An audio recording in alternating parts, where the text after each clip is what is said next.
Kejadian pasal 25. Keturunan Abraham dari Ketura. Abraham mengambil pula seorang istri namanya Ketura. Perempuan itu melahirkan baginya Simran, Yoksan, Medan, Midian, Isba, dan Suah.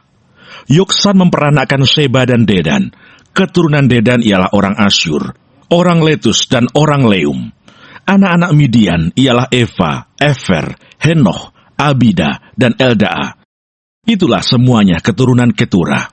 Abraham memberikan segala harta miliknya kepada Ishak, tetapi kepada anak-anaknya yang diperoleh dari kunik-kuniknya, ia memberikan pemberian. Kemudian ia menyuruh mereka, masih pada waktu ia hidup, meninggalkan Ishak anaknya dan pergi ke sebelah timur, ke tanah timur. Abraham meninggal dan dikuburkan. Abraham mencapai umur 175 tahun, lalu ia meninggal. Ia mati pada waktu telah putih rambutnya, tua dan suntuk umur, maka ia dikumpulkan kepada kaum leluhurnya. Dan anak-anaknya, Ishak dan Ismail, menguburkan dia dalam gua Makpela di padang Efron bin Sohar, orang Het itu, padang yang letaknya di sebelah timur Mamre, yang telah dibeli Abraham dari Bani Het. Di sanalah terkubur Abraham dan Sara istrinya. Setelah Abraham mati, Allah memberkati Ishak anaknya itu, dan Ishak diam dekat sumur Lahairoi. Keturunan Ismail. Inilah keturunan Ismail, anak Abraham, yang telah dilahirkan baginya oleh Hagar, perempuan Mesir, hamba Sara itu. Inilah nama-nama anak Ismail, disebutkan menurut urutan lahirnya. Nebayot, anak sulung Ismail. Selanjutnya Kedar, Adbel, Mibsam, Misima, Duma, Masa, Hadad, Tema, Yetur, Nafis, dan Ketma. Itulah anak-anak Ismail, dan itulah nama-nama mereka, menurut kampung mereka, dan menurut perkemahan mereka, 12 orang raja, masing-masing dengan sukunya. Umur Ismail ialah 137 tahun.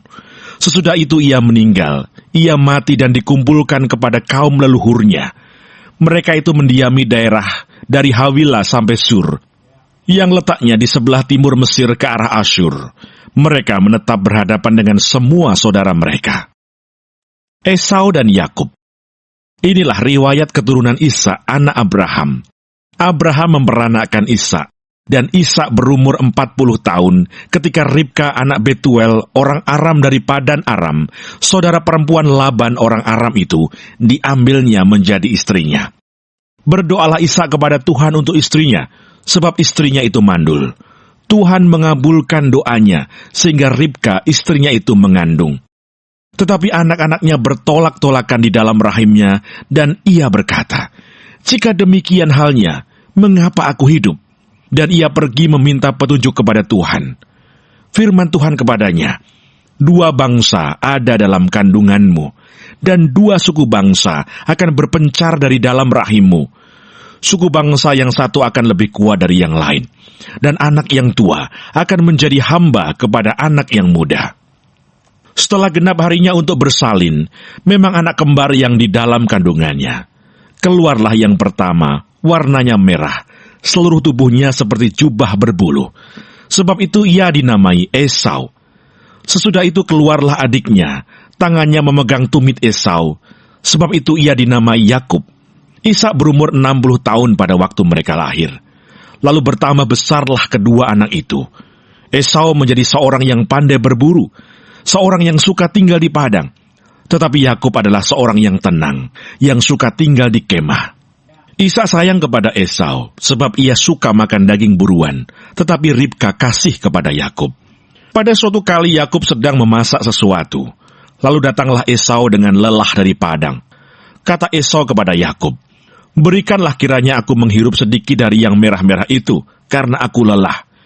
Itulah sebabnya namanya disebutkan Edom. Tetapi kata Yakub, "Jualah dahulu kepadaku hak kesulunganmu." Saud Esau, "Sebentar lagi aku akan mati. Apakah gunanya bagiku hak kesulungan itu?" Kata Yakub, "Bersumpahlah dahulu kepadaku." Maka bersumpahlah ia kepada Yakub, dan dijualnyalah hak kesulungannya kepadanya. Lalu Yakub memberikan roti dan masakan kacang merah itu kepada Esau. Ia makan dan minum, lalu berdiri dan pergi.